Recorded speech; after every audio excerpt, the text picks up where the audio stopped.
আমাদের একটা নেক্সট আর একটা বড় ছবির প্ল্যানিং হয়ে গেছে। আমি সাকিব ভাই একটা জায়গায় যাচ্ছি। ঢালিউড কিং শাকিব খান, এই সুপারস্টারের ধামাকা যেন কিছুতেই থামছে না।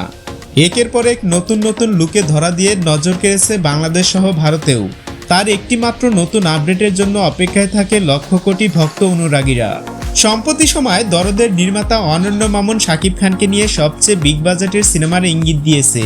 তিনি জানিয়েছেন এ সিনেমার বাজেট থেকে শুরু করে সবকিছুই থাকছে হাই কোয়ালিটি।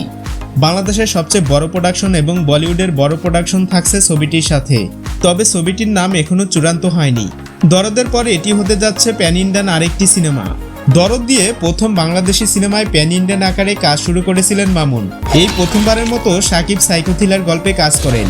এর আগে তিনি বেশিরভাগ রোমান্টিক এবং অ্যাকশন সিনেমায় কাজ করেছে। সর্বশেষ তিনি তুফান দিয়ে বাজিমাত করেছিলেন। এরপর দেশের পরিস্থিতি খারাপ থাকায় আর কোনো সিনেমা মুক্তি দেওয়া হয়নি।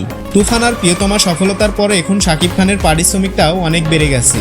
শোনা গেছে এখন তার পারিশ্রমিক দাঁড়িয়েছে 2 কোটি টাকায়। এটা শুধুমাত্র যৌথ প্রযোজনার সিনেমার ক্ষেত্রে, এবং দেশীয় সিনেমায় অনেকটা শিথিল করার কথাও জানিয়েছেন তিনি। বর্তমানে দেশের বাইরে আছেন শাকিব খান। অনন্য মামুনের নতুন এই প্রজেক্ট নিয়ে এখনো কিছু বলেননি তিনি।